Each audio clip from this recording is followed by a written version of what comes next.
Good afternoon कक्षा BCom प्रथम semester विषय हमारा व्यावसायिक सांख्यिकी। हम लोग जो गणना करने जा रहे हैं वो समाप्त विचलन स्टैंडर्ड डेविएशन और उसके कोएफिशिएंट ऑफ स्टैंडर्ड डेविएशन। सवाल जो है हमारा वो व्यक्तिगत श्रेणी का है।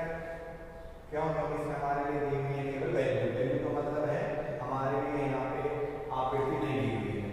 क्वेश्चन देखने में आपको खंड श्रेणी कैसा लगेगा उसका रीजन है क्योंकि हमारे लिए सप्ताह और आय दी हुई है। कई बार हम क्या करते हैं, हमने पहले बताया कि अपन को कई बार व्यक्तिगत श्रेणी में क्वेश्चन ऐसा लगेगा कि जैसे कि खंड श्रेणी है।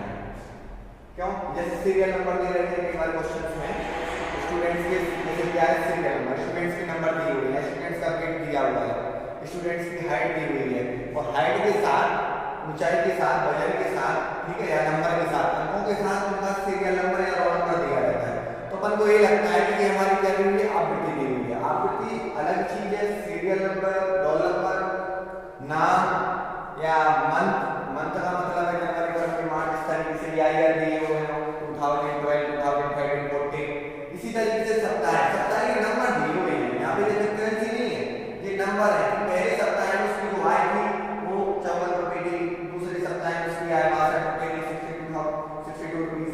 तो इस तरीके से यहाँ पे देखिए फ्रीक्वेंसी नहीं है कि आपको इंडिविजुअल डाटा दिया हुआ है। व्यक्तिगत प्रत्येक सप्ताह में उसको कितनी आय हुई है वो बताया गया है। मतलब कि जब भी जानकारी व्यक्तिगत हो, पर्सनल हो, मतलब एक ही बात के बारे में उसके बारे में उसको कहा गया है तो वो व्यक्तिगत श्रेणी कहलाती है। ठीक है, तो गलती से आप इसको खंड श्रेणी ना समझें क्योंकि ये सप्ताह है, अलग अलग सप्ताह में उसको कितने रुपए आय हुई है ये बताया गया है। ठीक, तो अब क्वेश्चन की तरफ चलते हैं। हमने पहचान कर ली कि हमारा कौन सी श्रेणी है, व्यक्तिगत श्रेणी है। व्यक्तिगत श्रेणी में हमें जो फॉर्मूले प्रयोग करने हैं वो करना है कि x बार का जो फॉर्मूला है वो क्या होता है, सिग्मा x अपॉन n, समांतर मान बराबर सिग्मा x अपॉन n। दूसरा मान को क्या करना है, h बीटा, इसका फॉर्मूला क्या है, under root sigma d square upon n। एक फॉर्मूला और हमें जो गणना करनी है वो क्या है, कोएफिशिएंट ऑफ hd। ये क्या हो जाएगा, hd अपॉन x। तो ये तीन फॉर्मूले जो है हमें इस गणना में प्रयोग करने हैं। तो हमें जैसे पता है कि हमें x बार निकालना है सबसे पहले, तो उसके लिए हमें क्या करना पड़ेगा, जो क्वेश्चन में हमें इंफॉर्मेशन है उसको सेम वैसा ही टेबल में लिखिए। ठीक है, सप्ताह वीक लिख लेंगे। ठीक, दूसरा कॉलम हम क्या बना लेंगे, आय को एकम बोलते हैं। ठीक है, तो इसके बाद अभी तो अपन को इतनी कैलकुलेशन चाहिए x बार निकालने के लिए, समांतर मान निकालने के लिए। तो पहला सप्ताह, दूसरा, तीसरा, जैसे हम सारे कॉलम बनाने के क्वेश्चन दिए हैं 10 सप्ताह के।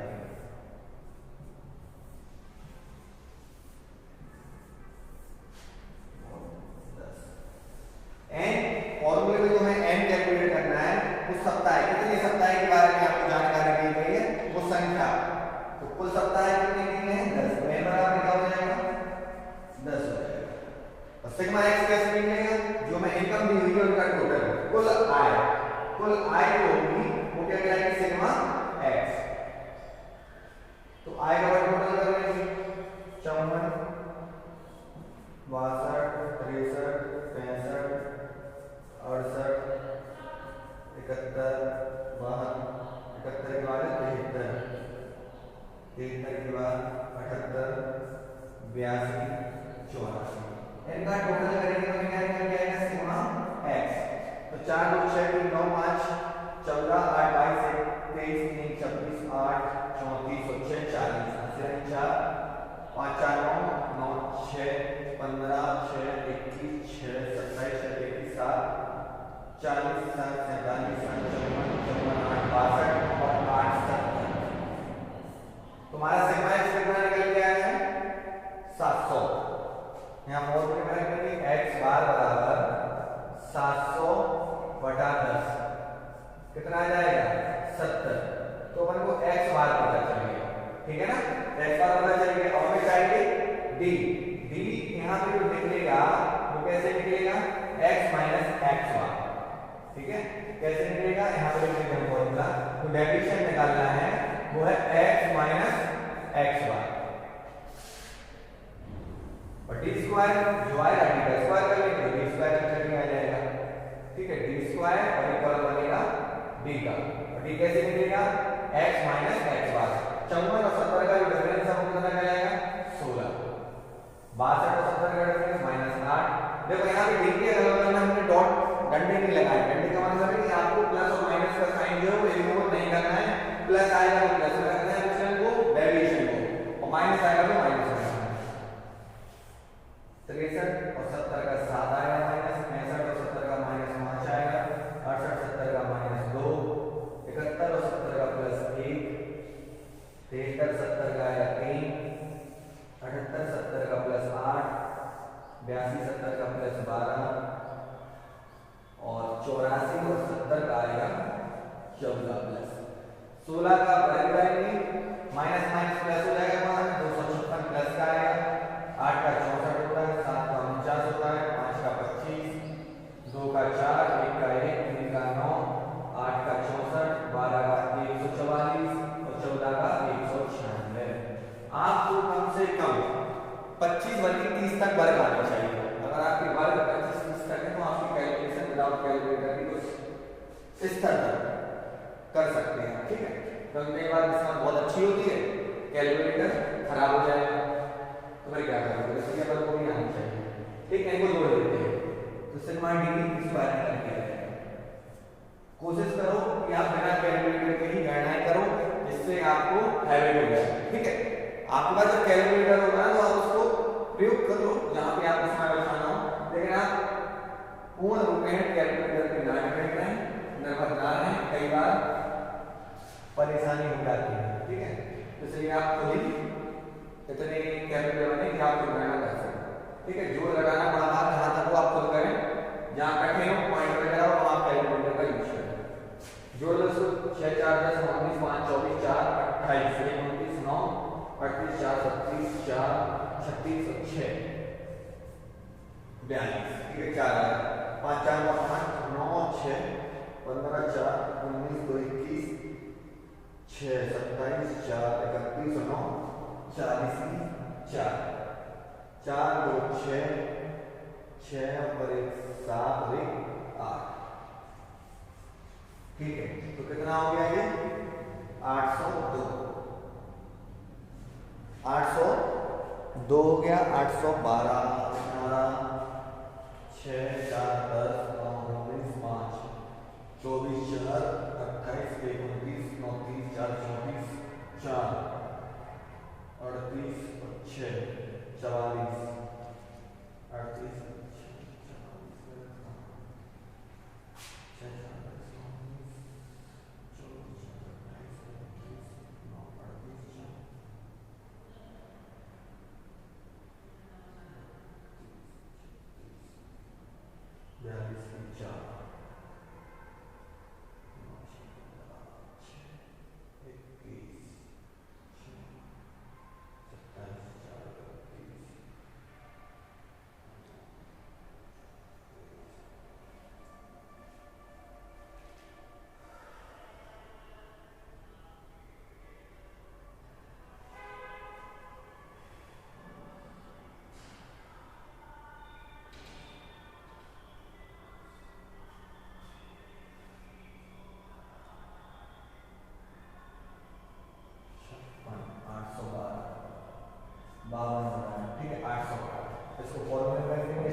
का जो हम निकालेंगे परिमूल तो वो आएगा 9.01। कितना आएगा 9.01। Small delta standard deviation, small delta standard deviation को उत्तर कितना आएगा 9.01। तो जो हमारा डी स्क्वायर का टोटल था वो 8 सवाल आया। हम कैलकुलेटर कर चुके थे 10 था, under root sigma d square m करेंगे 8 सवाल बटा 10 करेंगे तो हमारा हो जाएगा 81.2, जिसका अपन वर्गमूल निकालेंगे तो आएगा 9.01। अब अपन को कोफिशिएंट निकालना है तो कोफिशिएंट बराबर क्या हो जाएगा यहाँ पे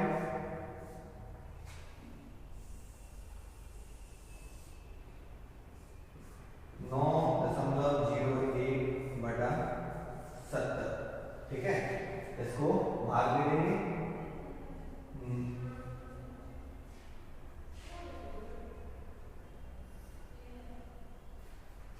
सात एकम सात, दो बचा, सात दूनी 14, 6 बचा, 7 9 63, 8 तो 0.218। तो कोफिशिएंट ऑफ स्टैंडर्ड डेविएशन अपना आ जाएगा 0.128। तो इस प्रकार व्यक्तिगत श्रेणी में परिमाण विचलन और उसके गुणांक की गणना करते हैं। तो फिर से बता देते हैं एक बार शॉर्ट में। सबसे पहले हमको क्या करना है, कौन सी श्रेणी है उसकी पहचान करो, उसके बाद कौन से फॉर्मूले हम सब प्रयोग करेंगे। जैसे कि इसमें हमें माध्य निकालना था, माध्य का formula sigma x upon n x बराबर सिग्मा x अपॉन n। उसके बाद हम स्टैंडर्ड डेविएशन का फॉर्मूला लगाएंगे under root sigma d square upon n। उसके बाद कोफिशिएंट ऑफ स्टैंडर्ड डेविएशन का फॉर्मूला h अपॉन x बराबर। ठीक, तो हमने देखा कि मैं सिग्मा x चाहिए, x कैसे आएगा, हम इसका टोटल करेंगे, x का टोटल करेंगे तो सिग्मा x आ जाएगा। पदों की जो संख्या है मतलब जो सप्ताह कुल सप्ताह की संख्या वो 10 से n हो गया। तो हमने 700/10 किया, 70 हमारा x बार आ गया। हमें डेविएशन चाहिए था d कैसे निकलेगा, x माइनस x बार। तो d निकला है 16 और जो डेविएशन है उनका हमने वर्ग किया तो हमें क्या पता चल गया d स्क्वायर का टोटल करेंगे तो हमें जो फॉर्मूले में चाहिए स्टैंडर्ड डेविएशन फॉर्मूले में सिग्मा d स्क्वायर, तो d स्क्वायर पता चल जाएगा।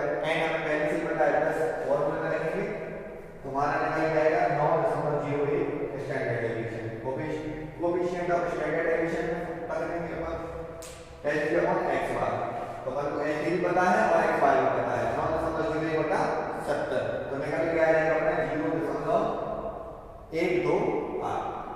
कल अपन क्या करेंगे, व्यक्तिगत श्रेणी में लघु रीति द्वारा। अभी अपन ने क्या प्रत्यक्ष रीति द्वारा किया हुआ है, लघु रीति शॉर्टकट मेथड से स्टैंडर्ड डेविएशन की गणना को समझेंगे। क्या होता है लघु रीति में अपन को क्या करना है कि अपन को समांतर मार्ग निकालने की जरूरत नहीं है। उसमें अपन डायरेक्ट अपने मन से किसी भी संख्या के द्वारा विचलन ले सकते हैं, जिसको बोलते हैं कल्पित मान। ठीक है ना, एज्यूमिंग जिसको बोलते हैं। ठीक, तो अपने मन से अगर आप कोई संख्या के द्वारा विचलन लोगे तो वो लघु रीति शॉर्टकट मेथड में अपन उसको प्रयोग कर सकते हैं। ठीक है, तो वो फॉर्मूला अलग है, तो उसमें अपन को x बार में निकालना पड़ेगा। डायरेक्ट अपने मन से कोई भी संख्या में अपन क्या ले लेंगे, कल्पित मान एज्यूमिंग मान लेंगे और उसके द्वारा विचलन लेंगे, उनका स्क्वायर करके फॉर्मूले की सहायता से हम स्टैंडर्ड डेविएशन निकाल लेंगे। ठीक है, तो स्टैंडर्ड डेविएशन का फॉर्मूला चेंज होगा, बाकी कोफिशिएंट ऑफ स्टैंडर्ड डेविएशन का फॉर्मूला यही रहेगा।